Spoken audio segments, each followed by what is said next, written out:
It's a new era, man. We are on the post Tua Dolphins. Now, the post Tua Dolphin does come with $99 million in dead cap. It is going to be a post June 1st delegation, which means that they're going to split that cap hit in 2 years.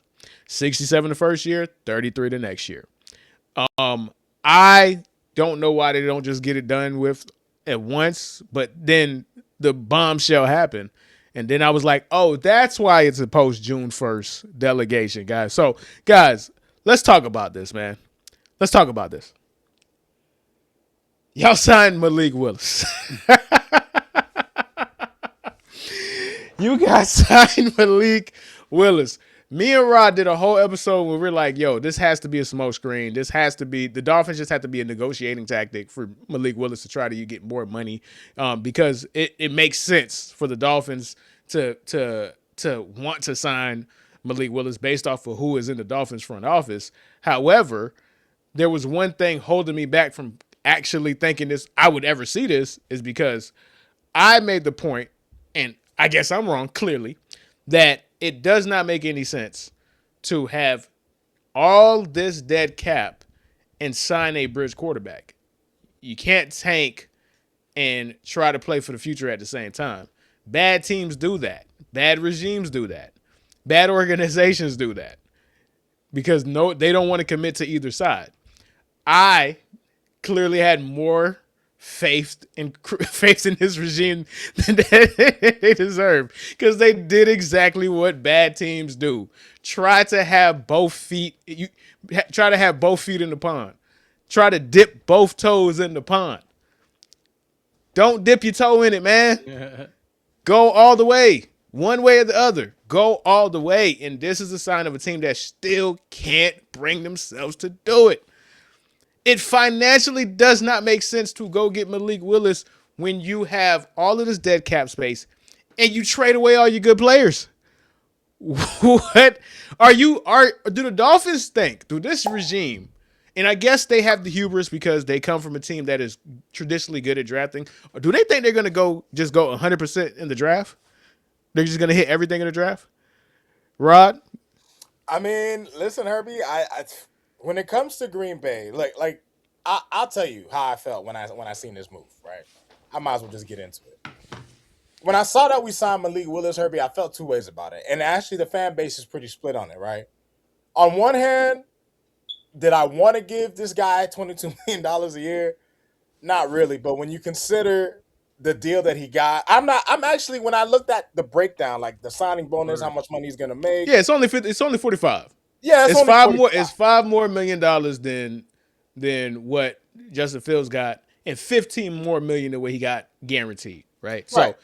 So it's basically the Justin deal. It's a, if you really want to get at it, it's a $22.5 million a year deal.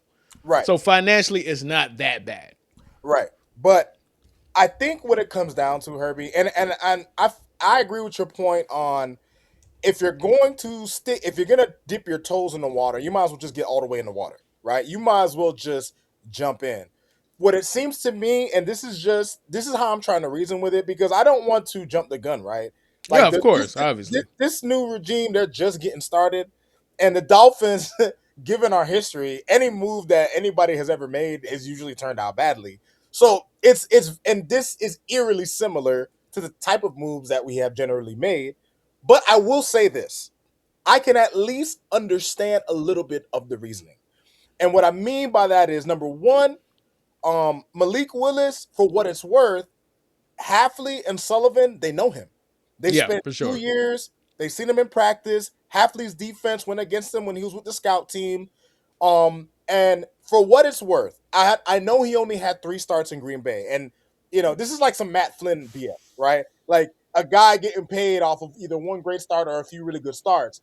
But when you do look at the way he played in his 3 starts, he played well. Given and then you have to also factor these parts in too. Number one, I know I don't care how much you like or didn't like Tua. Everybody's happy to see a quarterback that's more athletic than them, right? Like I was on Hmm. my line, Absolutely. I could outrun Tua. That's one. Number two. I'll also say this when it comes to Malik Willis. On top of him being a mobile quarterback, he showed improvement because when he was with the Titans, man, it looked like he was a lost cause, right? Like we were ready to write him off, right? But under Green Bay, under Matt LaFleur, you know what I'm saying? It's not like we brought LaFleur over, which is a part of this, right? But under Matt LaFleur's tutelage, he looked like he could be a serviceable quarterback. He Yeah, has a for bigger sure. arm than Tua does. He's more Way bigger. athletic than Tua is. Way more athletic.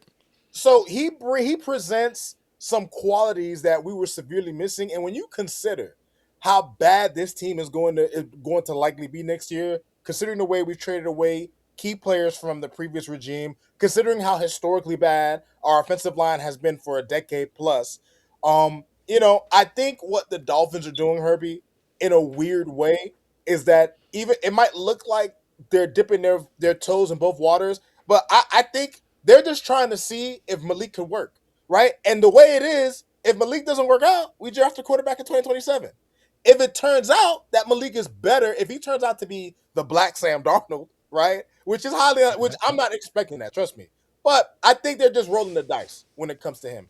Do you pay $22 million a year to roll dice? Don't ask me. I ain't got money like that. Okay, so go ahead, go, because there's a couple things I want to respond to you specifically with Rod, but go ahead, True. Let's go ahead and get in. I guess I'm a battered Dolphin fan because it's like, all right, we're going to try this again with another quarterback, and it's like, all right, short sample size, but Very short. but what like Roz says, athletic, can play. He played in cold weather. Like they got to go up to Buffalo or New England or up here where I'm at, up in Jersey. It's cold. Our guy couldn't do that. He can improvise. He's stockier. He's built stronger. So those are all good things. As far as the money goes, I mean, ain't my money, but you Yep. look at how it's constructed. They did it. What did I read? Something where he's like $22 15. million signing bonus. Right, yeah, that, Yeah. it's not a big hit against the first year. The second year is when you jump up in the cap. The third year, you can get rid of him and it doesn't cost you anything. Like Rod said, you draft somebody next year.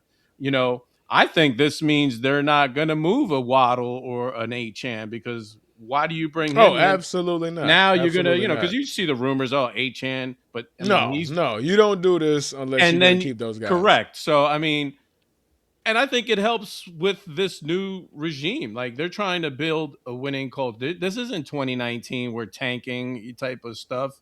This is just a different approach, and I believe that I've liked what these dudes have been doing. The GM spoke at the combine where Greer would hide from the media. Yeah, for sure. These Absolutely. dudes have been real dudes, just talking what they mean and standing on their business. So signing him, I'm like short sample size. I can ride with it. I have no problem. If there is a competition, like they're saying competitions at every position, and yours beats him out, that's a problem. Oh, it's not gonna happen. I know, I understand that, Yeah, but it's not gonna happen. Like But- he would have to be a train wreck in camp. No, I understand in camp. but if that happens, it's bad. no, It's bad. But I'm not mad at it. You know what? I'm not dogpiling on Tua, but this is a new start. I feel This fresh, is an man. upgrade. This is Yeah. an obvious upgrade. Yeah, over Tua. so I'm cool with it. Now whether it works. Well, not out. everybody. So- It's funny, Herbie. Not everybody actually feel. I've seen because there's always people. Everybody. Has Oh, come on! You're right. You're yanking my leg. Don't say what you're about to say, Bro, Don't say it. don't say what you're about to Listen, say. You're yanking my leg, bro. I am in like 10 different Dolphin groups on Facebook. You're unserious right There now, are bro. motherfuckers who are just like, yo, hey man, we signed somebody that's not even better than You're Tua. being so Yeah, unserious. no, that's You're lying. true. That is It has to be a lie. Okay, so let me rephrase my position on this, right? And I'm not saying that like you guys are mischaracterizing what I'm saying. That, you feel me? It's just for anybody who's watching, people who are gonna see this clip. I agree with everything you guys are saying in a vacuum. You feel me? He is an obvious upgrade. He has so much talent that it's worth the look. He has a familiarity with the coaching staff who went against him in practice every single day. They wouldn't want him unless they actually believed in him. They know way more than anybody else does. your head coach had to game plan against him in practice. So he truly feels confident in Malik Willis. But my only trepidation stems from the fact that Malik Willis, in my opinion, is not good enough to overcome the limitations that the cap is going to put on the team for the next 2 years, literally. That's fair. That's 100% fair. No, for sure. So that's why That's I 100% think fair. it's odd, because Malik Willis, for as good as he's looked, if you actually go through all of these 7 starts, and Kurt Warner did an incredible breakdown, he only had 28 dropbacks out of all of those. Everything else was either RPOs or design runs. He had 28 pure passing dropbacks. 28.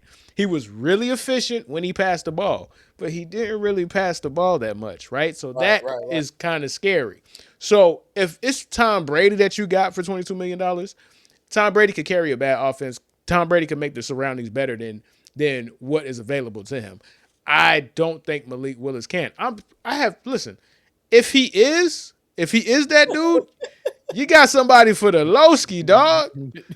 You hit. That's what the Dolphins I think that's the gamble the Dolphins are trying to take. I think before they go all in on a decision to draft a guy next year, because I think they're going to draft a guy this year too.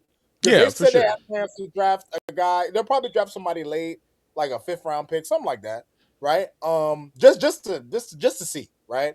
But I think that's the plan, Herbie. I think what they're trying to do is we're gonna see what we have in Malik. We're gonna see exactly how high his ceiling goes, and if it's something that looks promising to the point of where we don't have to spend the money looking for a franchise quarterback, you got a guy for cheap. On the other hand, if it doesn't work out, depending on how the draft goes, depending on how Hafley's coaching is, there's tons of variables and factors at play. If it don't work out, we'll be bad enough to draft a promising young quarterback next year. You'll be bad enough to draft somebody in the top 10. So and even then, Malik Willis is he won't be cheaper for that year, because it'll be 22 versus 7, depending on if he's in the top 10 or not. But he will be cheaper overall than giving somebody, a rookie, a 5-year, $35 million guaranteed contract, fully guaranteed. Facts. So, but their win ceiling isn't that high this year, so it's not like you're signing him and oh shit, now we're competing with the Pats and the Bills for. But my whole thing is why get a guy to put him in a bad situation, potentially bad situation. I understand that, right? Because it's like, yes, you do have Devon Achane, but you don't have Devon Achane with Mike McDaniel's schemes, right? And Devon Achane is he's still really good. I'm not even taking nothing away from him, right? Like he might have been held back from Mike McDaniel. I think that's highly unlikely, based off of everybody who watched film and even at Mike McDaniel's at his worst, he was still an incredible run game coordinator or run game designer. Like it wasn't always pretty, but he figured it out most times. And then you have a less explosive Jalen Waddle. You guys got to draft really well this year, man. You guys have to draft really well, and that's another reason why I just thought, isn't the bar set low? Who was drafting before? I mean, 100%. Like you can't, bro.